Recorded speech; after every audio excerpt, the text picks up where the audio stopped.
Assalamualaikum warahmatullahi wabarakatuh. Alhamdulillahirabbil alamin. Bertemu kembali dengan saya Ratna Haryaningsih di channel Ngaji Bareng 04. Kali ini kita akan mengurai tajwid surah Al-Maidah ayat 3 bagian keempat. Disimak sampai akhir karena nanti di ujung akan ada pertanyaan seputar tajwid. Dan jawaban pertanyaan hari kemarin akan ditemukan pada menit ke A'udzu billahi minasy syaithanir rajim. Bismillahirrahmanirrahim. Al-yauma. Di sini ada alif, tapi alifnya ini sebetulnya adalah hamzah wasal. Jadi kalau di Quran Indonesia ini sudah ada harokat fathahnya, ya, karena sepaket sama lam, ya. Jadi hamzah wasal itu kalau di tengah tidak dibaca, kalau di awal bacaan baru dibaca dengan harokat tertentu. Jadi ini kenapa fathah? Karena sepaket sama lam. Al-yauma. Tapi kalau di Quran Madinah ini hamzah wasalnya belum berharokat. Jadi ini biasanya di atas alifnya ini ada tanda kepala huruf sodnya, ya. Maka ini walaupun sudah berharokat, ini hukumnya tetap alif lam qamariyah, ya, karena ini ada alif lamnya, ya. Alif lam bertemu huruf qamariyah yaitu huruf ya, maka dibaca dengan jelas atau diizharkan, disebut dengan izhar qamari. Yau ada harfulin atau huruf lin, sebab ada waw sukun yang sebelumnya baris fathah, maka dibacanya lembut. Al-yauma Nah, ini huruf kaf, sifat syidahnya harus keluar kuat, semakin ditekan ke makhrajnya yaitu ke pangkal lidah, maka semakin tertahan bunyinya ak. Tapi dipermudah dengan adanya sifat lain yaitu sifat dari segi udara, keluar udaranya ak.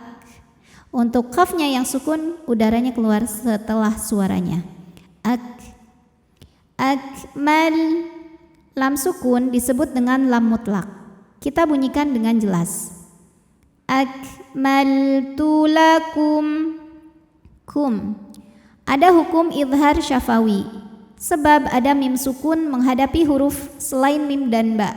Di sini hurufnya adalah huruf dal. Maka mim sukun kita bunyikan dengan jelas.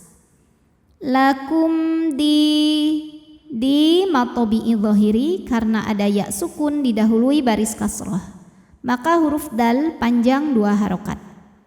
Lakum dinakum. Kum. Ada hukum izhar syafawi, karena mim sukun menghadapi huruf selain mim dan ba, yaitu huruf waw, maka mim sukun kita bunyikan dengan izhar jelas. Dinakum wa'at. Nah, ini tak tuh kayak huruf kaf, ya. Jadi dari segi suara syidah at kuat, makin ditekan makin tidak keluar, tertahan bunyinya. Tapi dari segi angin ada anginnya. Anginnya juga sama, belakangan keluarnya kalau taknya sukun. Wa'at mam. Kemudian ada hukum izhar syafawi, karena mim sukun menghadapi huruf selain mim dan ba. Di sini hurufnya adalah huruf ta, maka mim sukun kita bunyikan dengan jelas.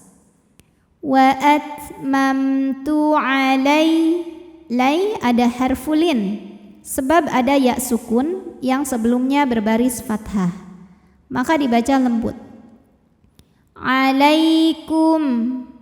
Kemudian ada hukum izhar syafawi, karena mim sukun menghadapi huruf selain mim dan ba, di mana ini hurufnya adalah huruf nun, maka mim sukun ini kita bunyikan dengan jelas. Alaikum ni'mati. Ti mad tabi'i dhahiri, karena ada ya sukun yang sebelumnya berbaris kasrah, maka huruf ta kita panjangkan 2 harokat. Ni'mati. Oke, kita tadi sudah sampai sini. Ni'mati berhenti 2, terus juga 2, ya, karena di hadapannya bukan huruf hamzah, ya. Jadi ini ni'mati 2. Ni'mati wa radi. Huruf ra dibunyikan secara tafkhim karena ro-nya berbaris fathah, maka dibaca tebal.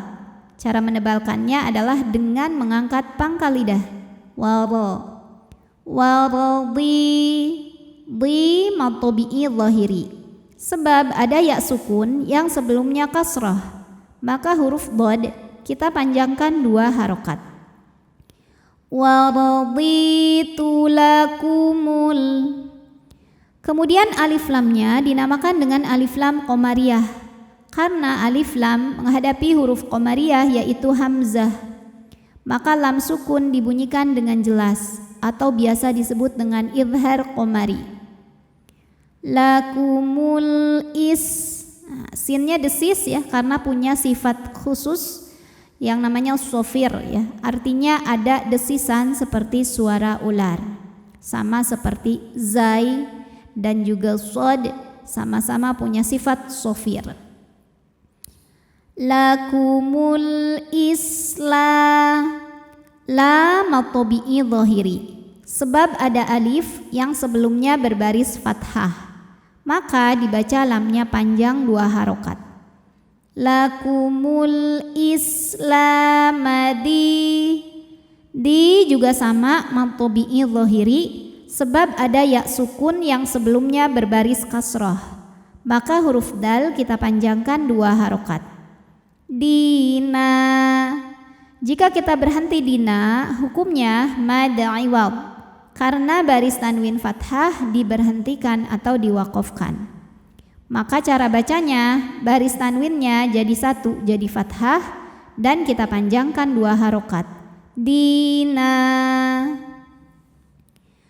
Di ujung kita temukan tanda waqaf yang dinamakan dengan al-waqfu aula, yang artinya berhenti di sini lebih baik atau lebih utama.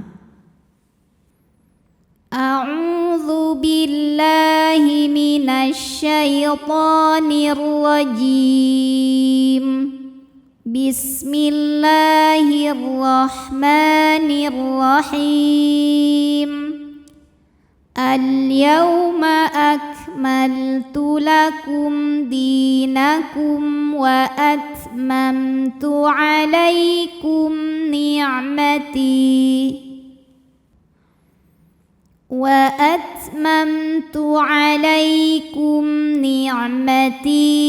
raditu lakumul Islam madina. Pertanyaan hari ini, sebutkan nama hukum tajwid dari yang saya tunjukkan. Nama hukumnya apa, sebabnya apa, dan bagaimana cara membacanya. Shadaqallahul azim. Wabillahi taufiq wal hidayah. Wassalamualaikum warahmatullahi wabarakatuh.